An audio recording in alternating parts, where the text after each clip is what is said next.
sports this morning on channels, television. A lot has been going on since the outbreak of the COVID-19. Football has also been shut in Nigeria. But what is the Nigeria Football Federation doing in this window? How can we be comfortable, be stable, reach international standard beyond COVID-19?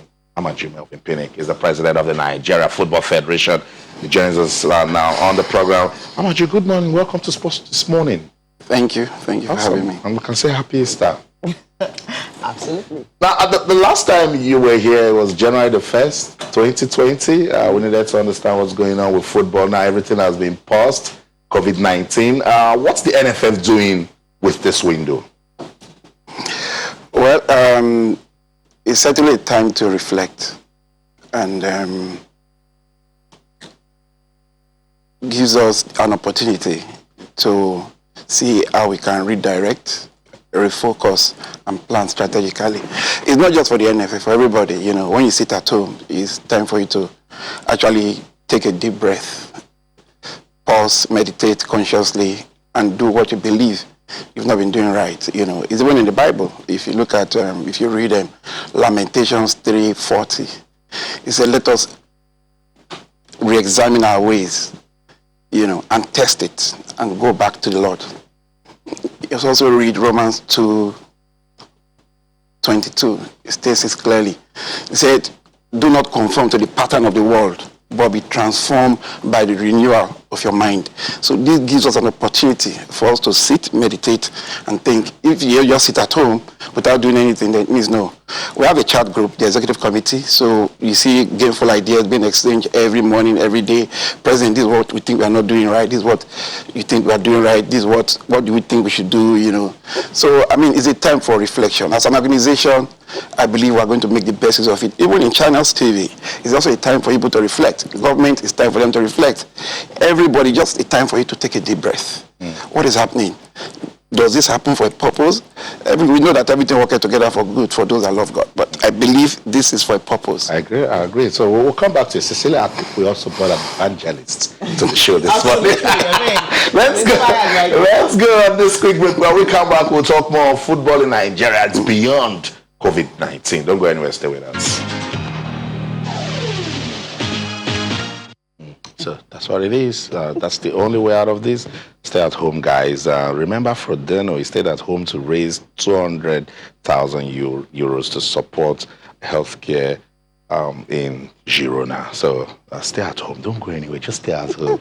We have the president of the Nigeria Football Federation, Amaju Pinnick, with us this morning. And we're taking a look at football in Nigeria beyond COVID-19, Cecilia. Okay, absolutely. I mean, you got the messages from some of these athletes actually encouraging people to stay at home and all that. No, you mentioned the fact that NFF needs to sit back right now and reflect on what the things they're doing well and what they're not doing well and how to go forward. But before that, looking at the whole issue of COVID-19 and all, do you think we're actually handling it well in Nigeria? Yeah, I can say very, very emphatically that the government has been exceptional. From the presidency to the economic sustainability team, even to the presidential task force, then down to the states, it's been, you know, I've never, you know, I'm just so impressed, trust me, because if you look at the statistics, it's clear, you know, Nigeria with a population of about 200 million, you know, we account for 16% of the African population. And if you look at the COVID, let me not compare beyond Africa, let me look at within Africa. You know, in Africa, we have about 13,800 and something cases already. And in Nigeria, we have, as at last night, it was 325. Now, that accounts for 1.3% of, you know, in Africa, you know, considering our population. And if you look at the number of deaths, 10 in Nigeria, it's not as if we are happy even if it's one person that died. It accounts for less than under 1%. Then recovery, 85. It accounts for 3.5%. So I don't think we've done badly. The government strategy has paid off. And when people talk about leadership, there is some criticism I see here and there, you know. I just believe we should, in Nigeria, we should just start looking for solutions. Their strategy has paid off. Their strategy is going very well. And we must support them. If you are not in leadership position, you will not understand the definition of leadership. That I can tell you for free. When a German sociologist, Max Weber, defined politics as leadership of organization, it was so wrongly criticized because to them leadership is complex. In leadership, they see what nobody sees. So if a government has come, look at the strategy, we should be supportive of that government. And if you look at what this government is doing right now, I don't think anybody, we are not happy about what happened, but the truth is the government has been exceptional. Okay, let's before look at what the Lagos State government did yesterday. They took a saxophonist to the, they went beyond. And when the guy was playing the saxophone, trust me, it brought a resurgence of hope. It rekindled hope again. For the briefest of moment, everybody felt very happy. Even globally, the Italian opera sensation, Andrea Bocelli, he said music for hope. Absolutely. So people are coming up with so many innovations. And let me also say something here today. I don't know if I meant to say it. My friend, he contracted the index case in Delta. He told me that I should tell the governor that big thank you, that he's having variety of meals, he's doing very well, his spirit is high.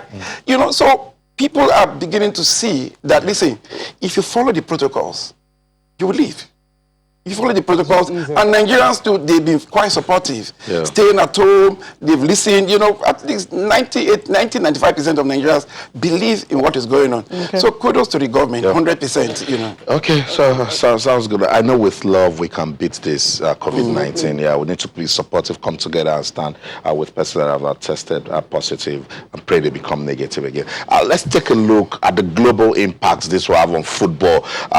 The AFCON qualifiers, the Flamingos were getting ready for their final round of qualifiers for the World Cup against Ghana off, the Euros off, league all over the world suspended. Except Belarus. Will football ever be the same again when COVID-19 is gone? Football is football, but it has taken a huge toll globally. Let me start with the Premier League. On TV rights alone, they have lost over 800 million pounds. Serie A, they've lost 750 million euros. La Liga, about 780 million euros. Now, if you go to Bundesliga, for example, their TV right holders are now sitting with them to negotiate what to do.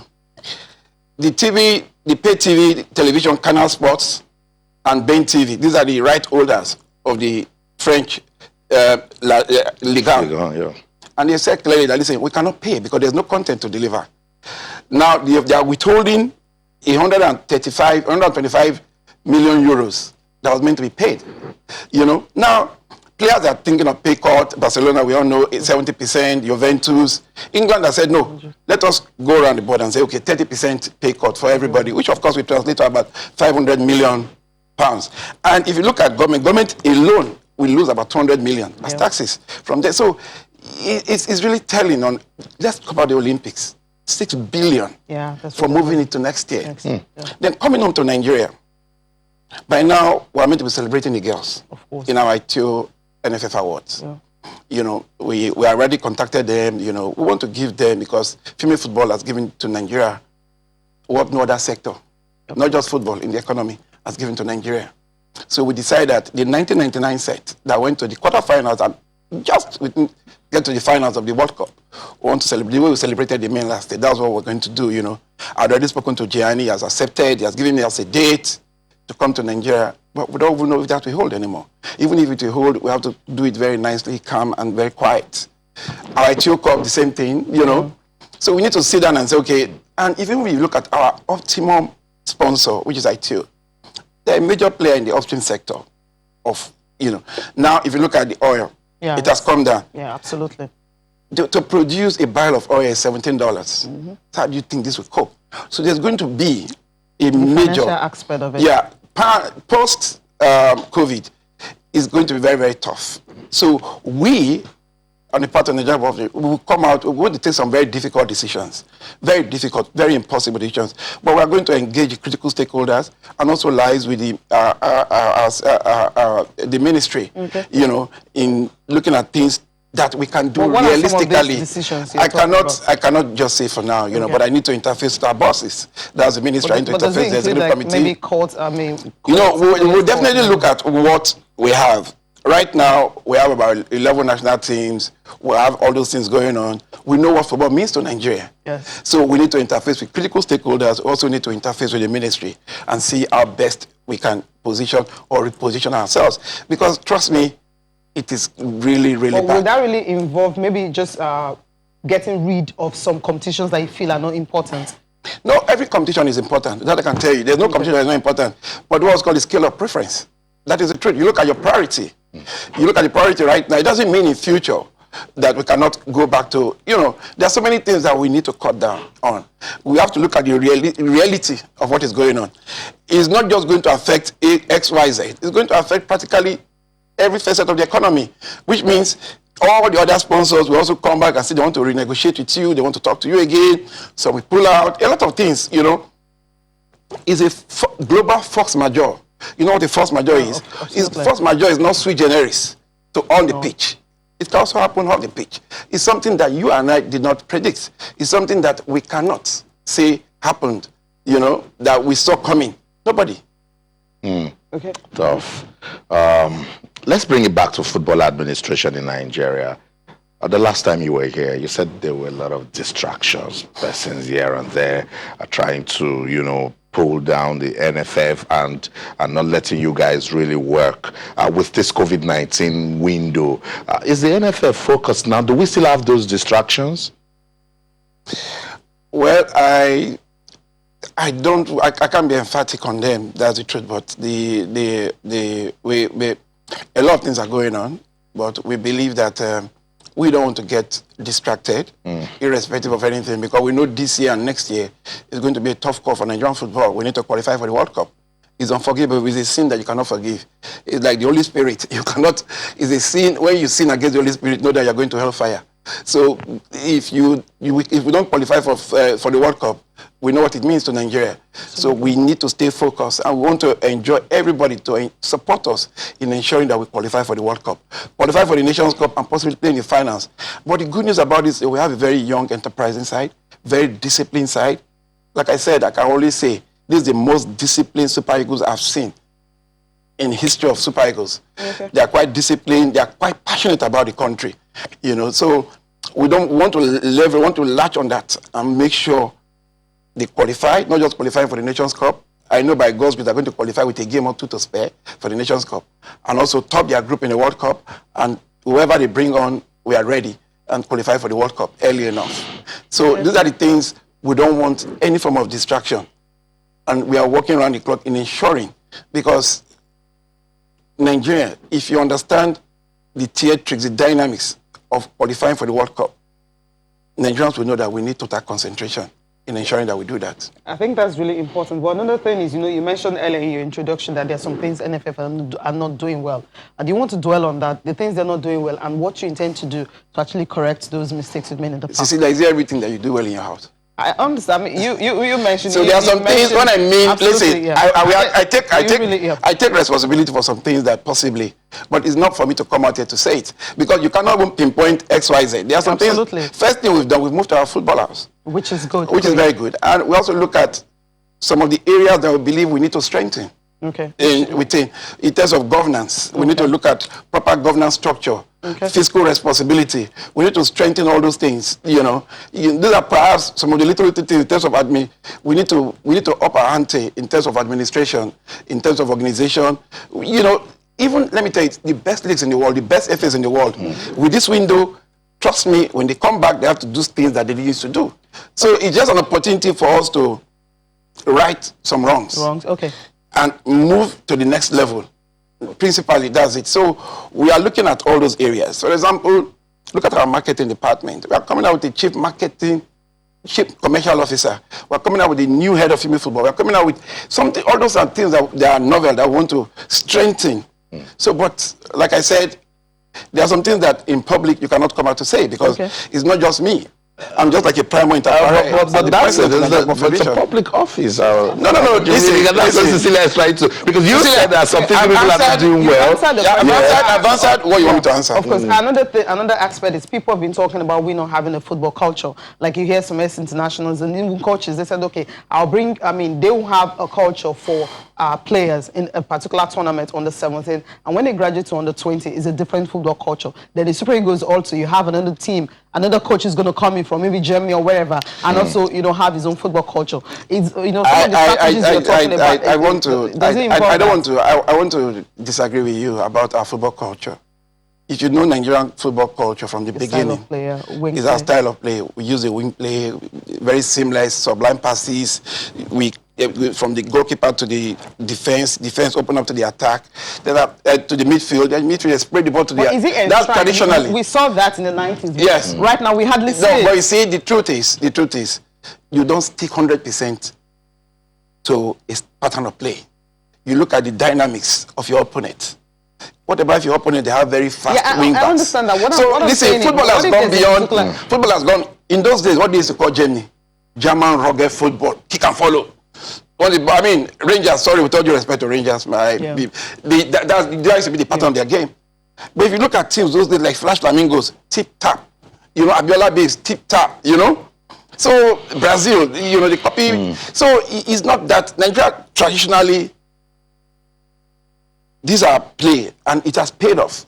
So, but when a coach comes, there are so many things, like I said, that we are going to introduce. Okay. To have a seamless pattern from the under 13 to under 15 to under 17 to under 20, 23, and that's it. So that from the beginning, they will have a semblance of a particular culture. So why we say this, trying to understand what Sila is saying, is because the NFF will employ coaches, that they know our football culture. And I like the way you've described what we used to be known for in the 90s, so that if you're getting a coach, you can tell the person, this is what our football used to be. Let's bring it to league football, Cecilia. It's very important. NFF president, tell me, how embarrassed were you with the death of Chineme Martins in that match between Nassau United and Katsina United? Well, trust me personally, I felt very, very bad about it, because it was one death that was possibly avoidable, and it was that reason that the NFF took an immediate step to set up a committee, and the committee, they sat, did a very thorough job, went to Nasarawa, continued their job. If not for this COVID-19, the lockdown in the country, they would have submitted their report. So I had to appeal to the minister to give us time that when we come back, we'll submit, because the minister is very keen on it, extremely, So, and that so far, I believe that it's something really touching, but I can assure you, death can go to anybody, even my Vivian Foe, you can remember Sam Rakwaraji, anybody. We are not praying for it. But those ones that are avoidable, we'll try and avoid them, basically, but we have taken a decision, and that report, like I said, even if it cost me my stay in NFF, that report must be implemented to the latter. Because the committee is peopled by technocrats. Okay. Look at Dr. Singabele, a former head of service, a former executive committee member, and currently a member of the CAF Medical Committee. Look at Amanze Oche-Gulam, 11 years as chairman of the CAF Appeals Board, former vice president of NFF. Look at Tade Aziz, look at Abayola, look at the caliber of people, Tijani Bangida, in that committee. So we are not just going to throw it under the carpet. We'll use it to play. We'll use it. The only thing that we regret about their report is the fact that the family vehemently refused for the body to be touched, because I wanted to do a morbid anatomy, like an autopsy, But they did not. They said no. Traditionally, they don't. It's their cause, so there's nothing we can do about it. I personally called the family members, spoke to them. That listen, in global football, when something like this happens, we use it as a corrective measures. Absolutely. But they refused. So less that report, less the autopsy report. I think they are coming out I have an idea of what they want to do, but we're going to implement it. Okay. So sounds good. Post this morning on Channels Television. Let's go on this break now. When we come back, I'm sure Cecilia has got things to say about women's football in Nigeria, and we will also talk about transparency in the NFF. Don't go anywhere. Stay. Welcome Welcome back to Sports This Morning on Channels Television. You can be part of the program on Twitter, Channels_Sports, Facebook, Channels FA Sports. We have the president of the Nigeria Football Federation, Amaju Pinnick, with us, and we're taking a look at football in Nigeria post-COVID-19. We've been having a lot of discussions. Cecilia, where do we go? Let's quickly touch down on women's football, of course. I mean, the last time you were here, you talked about the fact that you're working around the clock to actually get coaches for all the teams and all that. We've seen what under 17 have been able to do. Under 20 also, though they are substantive coaches. But for the Falcons, are we closer to having a coach for them? Yeah, I mean, we have to have done this thing by now because, like I said, it's all out of our hands. You know, we contracted PwC as a consultant to advertise and get us a world-class coach, you know. And they were in the process of doing that before this thing started, you know, because we were giving them a deadline that we want to appoint a coach for the end of April, you know, so that the coach can start work immediately. But the good news is that we have a lot of coaches that are, if I mention their names, you'll be shocked, you know. Okay. But I don't want to. That's why we have you on this show. You need I'm not to going to mention their names. You need I'm to telling you, world-class coaches. Okay. And they believe that. We're not looking inward at all. No. It doesn't listen. Tell us two names. Tell us two names. I will not do that. I'm breaching. Listen, I swore to an oath to my executive committee and the Congress. There are some things that I cannot do. I'm regulated by certain modicum. So, you know, it's not just I'll just call. Okay, where is one from? No, don't worry about England, it. No, I'm not going to Sweden. But the thing is, don't worry. We are going to give Nigeria Is the it best. going to be under Thomas Dennerby? We are going to give Nigeria the best. Don't worry about that. We'll just hope and pray that. But quickly, before we let you go, I mean, the show is like winding up now. But then there's this issue about Gennett Raw. I mean, we can't afford not to ask that question. I mean, that's been going on around and everything. We didn't know the insistence that he needs to have some local players in it and everything. Are we close to actually having a contract for him? Because the last time you talked about, you said in 10 days. Yeah. I think that 10 This days. is 7 day. This is 7th day. Yeah. Okay. But let me say something about Gennett that people don't know, you know. We've always had a very wonderful relationship with him. And that, like yesterday, we were on the phone for like 45 minutes. You know, we talk every day. You know, I don't have any issues with him. I don't have anything against him. But when I mentioned that we needed those things in the those provisions, that's what I just said. But trust me, the process is ongoing. Now, I believe 2 days ago, it was sent to our external solicitor. External solicitor that has bias for sports or football laws, you know, then to come back to the NFF, you know, and before we send it to him. So I believe within that 10 days, you know, this is 7 day, he will get it and he will respond, you know. You see, the truth is, he has done a lot for Nigeria as a coach, no doubt. But without the support of the NFF, he will not be able to achieve 1/10 of what he has achieved. And that is the truth. So we work in harmony. We have a very, like I said, very cordial relationship. And that, like what I said is, I must always protect the sovereignty of this country. Okay. I must always protect the interest of Nigeria. The same way the government, every day we protect the interest of this country in whatever you see. So when you see the government taking some decisions, it's not that they hate XYZ, but it's definitely to protect the territorial integrity of this country. It's the same thing that we are going to do. We don't just take personal decisions. That's why it's going through a lot of processes. Because we don't want to, even if we want to make mistakes, let it be very minimal. We don't want to make mistakes, possibly, but we want to protect and make sure, if at the end of the day, by God's grace, that's one of the things that we're doing within this window. His contract expires in June. Yes. This is April. And we look at it. If he says it's okay with it, we talk all the time. And yesterday I was talking to Jamilu Collins. I speak to all my players. And see, that harmony that we have, indeed we want it to continue. NFF president, let's do real talk. Does the NFF still want Coach Gennett Raw? Listen, how can you, that's a very direct question, whether we want him or not. He has a contract, and the contract states clearly that he has the right of first refusal. Now, we are sending the contract to him. And the contract definitely, we have maybe 1 or 2 provisions, but not radically different from what he has. And that is the truth.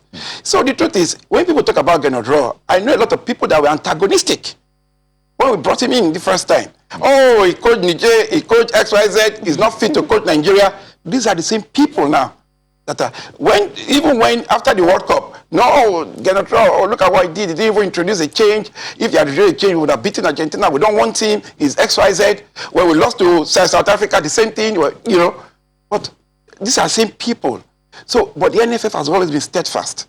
Because we don't take individual decision, we take a collective decision. And at times we also engage the ministry and get their opinion. So it's not for you to come tell me that whether we want him. No, because I mean, whatever we are doing is in the best interest of the country. I'm not going to tell you, assuming he looks at the contract.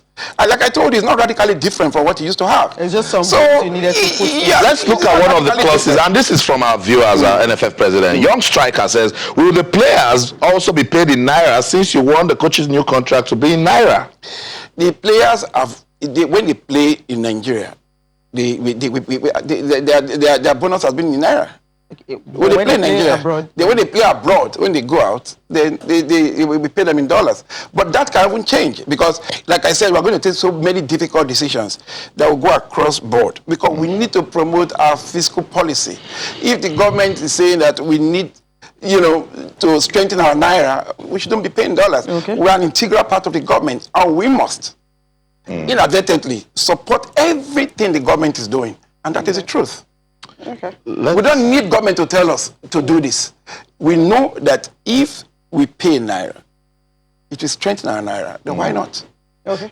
There's a question coming from, let me just take this one from Adewale. It says, what's the MPFL players and the NFF doing to actually help us support the government in this pandemic? It went further to say that a TV awareness from league key players will also help boost their image, but will also bring our fans to the stadium after the...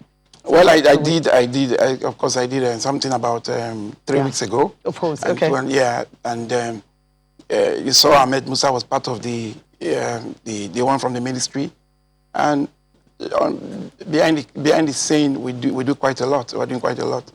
And like we said, we are going to support some of these centers, even if it's buy some tubers of yam, some of this, we have to do that. Because the truth is, COVID-19, is something that nobody expected. Now, but whatever the case, I believe there's a silver line somewhere. And what is that silver line? If you look at Nigerians now, they're not producing mass. They're not producing, they are not doing a lot, Necessity, they say, is the mother of invention.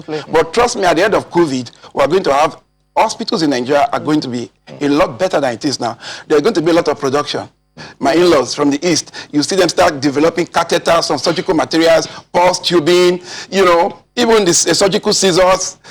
We don't need to be importing all those things anymore. So those are the positives that might come out from this COVID. Okay, before we wrap up, let me take this one coming from Jab Talks. He says, please, Amaju Penny, kindly kill any thoughts of ending the MPFL abruptly. Aimba has 5 outstanding games. That's an Aimba fan. I mean, are there plans with LMC to No, listen, we'll be regulated or moderated by what FIFA is doing. And they are the major leagues, We don't just want to come out and take a decision. Look at Liverpool, for example. 2 games to go. Just if 2 games to go, they won the league. Now, we don't know what's going on. So, as an Arsenal fan, no. They are loving it. They are laughing at that regret, So we're not laughing at anybody, but it can still the games can still go on, But we just regret. There are so many. If we look at Wimbledon, Wimbledon they are earning about almost $120 million for So whether you like it or not, the silver line is that we've been able to rediscover ourselves as a country and reposition ourselves for greater things. We must say thank you. Thank you so much, Amaju Penny, for coming around. It's always a delight to have you on the show. Thank you. Thank you so much. God bless you. Okay, Cecilia. Okay, that's it on the show. Thank you so much for watching. I'm Cecilia Omongwe. You stay safe and just try as much as possible to stay at home. That's right. Thank you so much for your time also. Remember to keep talking to us on Twitter, channels_sports, Facebook, channels Sports. That's the show for the team. I'm Austin Okonakpan. In everything you do, remember to keep talking sports. Bye for now.